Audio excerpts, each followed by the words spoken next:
So I just like to begin with appreciation and gratitude for the clarity of thought. Let's just say appreciation, because you know what? Gratitude's laced with a little resistance. Okay. Can you feel the difference? Just for a moment? Actually, I didn't. You didn't? I didn't. We're not trying to talk you into or out of anything. But usually when you're talking about gratitude, you're feeling grateful for the trouble that you've overcome, which means you've got the trouble activated. When you are appreciating, it's usually resistance-free. Most people use the words interchangeably just because most people are not really thinking as much about vibration as they are about words. We're glad you are appreciating. And we're glad that you've overcome things that you're grateful about too. But we're more glad that you're appreciating. I am appreciative of you, your teachings, the clarity that's come through your teachings. Like just now. That's a leading edge thought worth thinking about. Yeah. It's been years that I've been listening and learning, and it's certainly been a slow process sometimes of momentum, and there have been... It's been a slow process, or it's been an unfolding process? Unfolding. That word feels a little better, doesn't it? It does. Yeah. We're just guiding you toward more satisfying words. And if you're sensitive to the words that you're offering and to what they really mean, then you'll clean up your vibration in no time. See what we're getting at? Well, I guess that's what I'd like to We talk are about. nitpicking. That's all right, pick away. As that cleaning up of vibration. Or just meditate and that cleans it all up. Quiet your mind. And then the next day, there's less of that. And then the next day, there's less of that. Less resistance every day. Recently. Previously, I would say I'd wake up in the morning and it would be, oh God, it's another day. And it wasn't with the intent of having a good day. Yeah.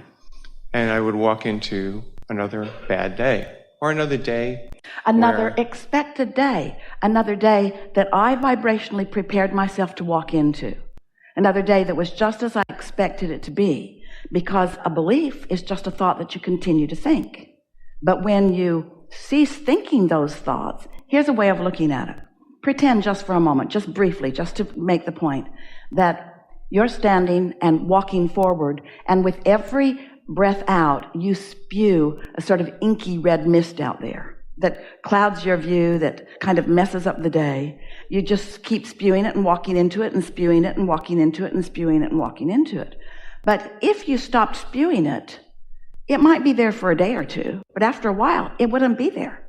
And you're the only one that can spew the inky red mist for yourself. No one else is. Feels like they're all doing it. Stop it. Stop it. Stop spewing inky red mist in my experience. I was pretty good at it. Most are, because most are observing. Most are observing the very delicious contrast that gave birth to the new. But they keep focusing on what hasn't happened yet, which is what causes them to spew the dissatisfying red mist, the unsatisfying red mist, the sucky red mist. So when I had a day where I didn't spew the red mist, it actually was a great day. And really was beginning the momentum for more of them. But you're such an objective human, weighing the pros and the cons and the pluses and the minuses. You want to be accurate, yes? No. Don't keep active the things that are in your way. So I have a question for you. That was good. That was all really good. Yeah. So many years ago, before I was aware of the power of thought and what thought can do to direct things in your life, I took a course. And the course was called Life Work Planning. And in that course, one of the things we had to do was draw a timeline. So my timeline started at a beautiful level place, then went into this rut. And then eventually comes back up, but I feel like I've lived this Tell rut. us more about the timeline. Was it your timeline? My was timeline. It your assessment of your life experience? Before you could know anything about it, you had just said, draw a timeline. This is what you think your life is going to look like. Oh, you think it's what it's going to look like. So tell us again how it looked. Be gentle with us. Really nice. Good place. Yeah. And then abruptly fell off into a rather big gully and a rut. And then what? I feel like I've been in the rut. That's as far as it went? No, eventually it comes back up. Oh, good. Gets That's to a good. higher place. This sounds like the making of a really good movie. In fact, this sounds like the making of every movie. You're feeling pretty good. You go in the movie. They take you to the depths of despair. Then they bring you almost back to where you were when you went in, and you say, oh, I've had a life-changing experience.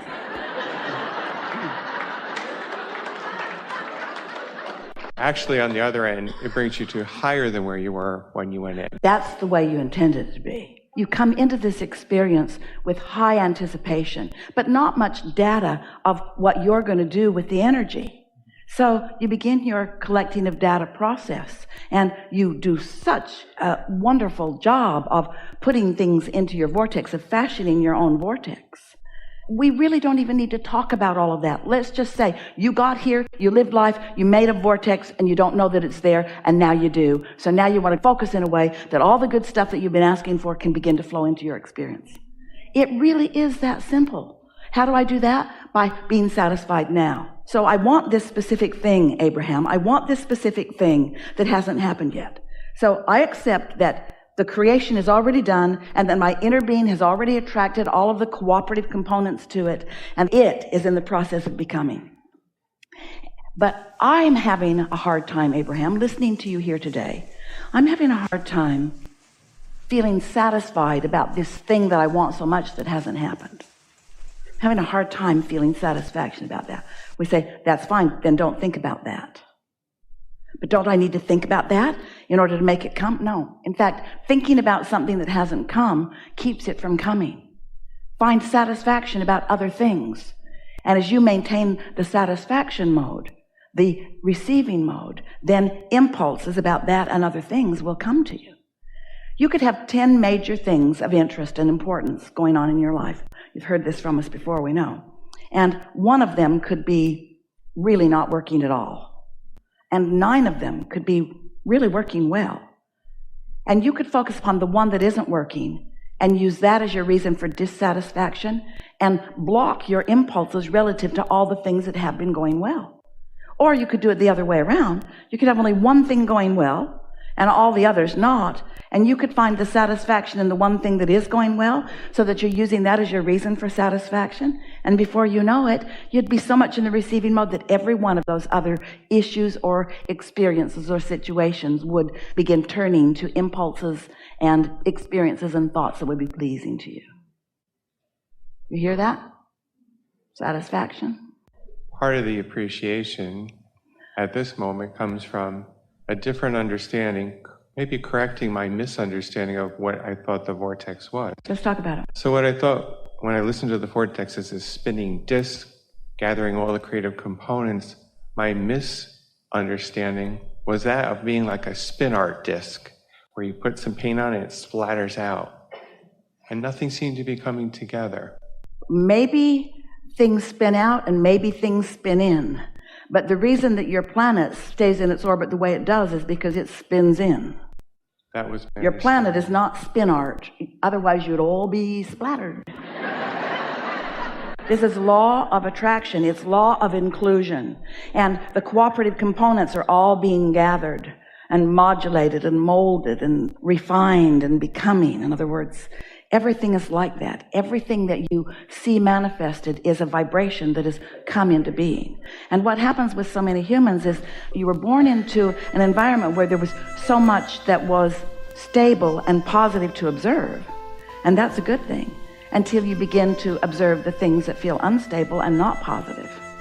And so we want you, now that you have the ability to do that, and now that you've built such a magnificent vortex, it's really time to put more emphasis on getting into step 3, which is the receiving mode, and allowing yourself to be in on the hands-on creating.